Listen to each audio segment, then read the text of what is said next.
All right, in the new year, you might be thinking of trying different diets to get healthier. Lean out a little bit. Lean out a little bit.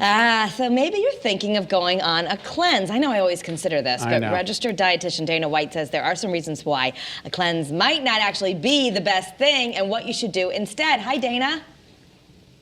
Hi, guys. Happy New Year. Yeah, I'm always a little leery about cleanses because sometimes they take away the nutrients that I'm supposed to be getting. So I'm a little, and it's so restrictive, isn't it? Yes. So I have 3 reasons. And look, I'm drinking a juice right now, right?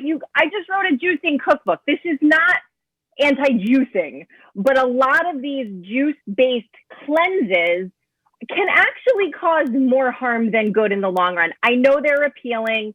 It's a quick fix that people are drawn to, but 3 reasons why they're not such a great idea. And my number 1 is they are too restrictive. You're left hungry and cranky. Some people say, oh, well, it was really bad in the beginning, but then it got better. That's not really a great idea in and of itself. and at the end of the day, you are slashing your calories so low that it might give you some weight loss. But again, still not a great idea. Okay. Well, you said also, I guess it kind of depends on what kind of cleanse you're doing, if you're just going to be eating healthy, which you're going to talk about in a moment. But if you're doing these juice cleanses where you're not eating any real food, you lose muscle, not fat sometimes. And then we're worse off at the end, right?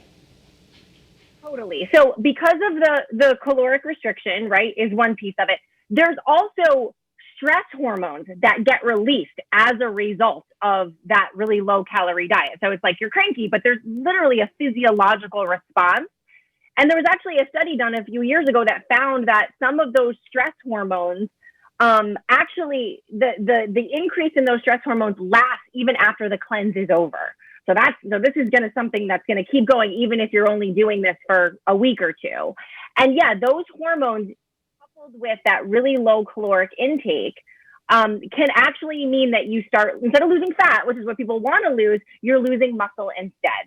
Not a good idea. And as we get older, that muscle mass is hard enough to keep as it is. So you really don't want to do anything to risk that. Right. So if you step on the scale and it's lighter, it might not necessarily mean a good thing because it could mean you're losing muscle as opposed to fat. Exactly. And muscle, you don't want to lose that. You want to hold on to that muscle. So yeah, I think people get very drawn to seeing the number go down, but if it's not coming from the right place, it could actually be harmful. Okay. And you say there's actually really no detoxification. Yeah. So here's the other thing. The big draw of these is, I'm detoxing, I'm cleansing my body. Here's the thing. Your liver and your kidneys do that every single day. Okay. So there's no magic to really starving yourself to truly detox. If you weren't detoxing every day, you'd probably end up in the hospital, right? So your liver and your kidneys are responsible for detoxing 24/7. The next piece of this, though, is that I think a lot of times you go on these juice cleanses and your stomach gets upset and people think that's a good thing. Like, oh, well, if I'm just detoxing. But in actuality, you're actually doing some harm to your digestive system. You're wiping out all that healthy bacteria, and that can actually leave you more susceptible to harm than if you were leaving it there to begin with. So again, I think if you're running to the bathroom on one of these cleanses and thinking that it's a good thing, for your GI system, not a good thing at all. So you say there are some good ways to detox, if we want to think about it that way. In fact, I know some of the naturopaths out there will have safer ways, but number 1, you're just swapping out the junk and the processed foods. It's for healthier alternatives, which can give your body a break too.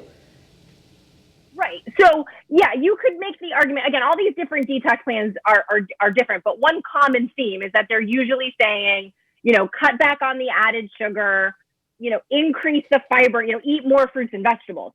That's a great idea. And so I think that you could make that be your goal. The new food labels now have added sugar listed right on there. Put your energy towards taking inventory of the junk in your diet and finding ways to replace those calories with healthier ones. All right, drink more water and prioritize sleep, right, Dana? Yeah, so those are my other 2 tips. So drinking water, again, it's not as sexy. It doesn't sound as good as cleanse, But that really is a good way to detoxify your system. Yeah. Most people don't drink enough water. So that would be a good New Year's resolution, is to aim for half of your weight in ounces every single day and work towards that. If you're finding that you're falling really short, that's never going to steer you wrong, drinking more water. And then sleep. Sleep is really attached to our dietary habits. And there's some really interesting evidence to show that when we sleep, especially in deep phases of sleep, later kind of sleep stages, your brain cells have an opportunity to detoxify.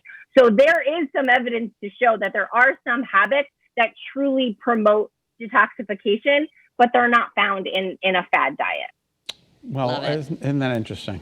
So drink more water. Drink more water, get more sleep, more. and swap out the bad for the good. You know, sometimes the basics are the best, right? I keep saying it. I'm going to keep saying it. Yes. If you could just market that. Yep. Thanks, Dana. We appreciate it. Thanks, You Dana. too. All right, take care. You don't have to buy anything to do those things. That's why they don't market Oh, it. God, I hate water. I hate Put it. a I little know. lemon in it. I'm going to try. Okay? That's what I should have gotten you for Christmas. Lemon. Those infusers. All right, you'll find more nutrition tips and recipes on Dana's website, danawhitenutrition.com.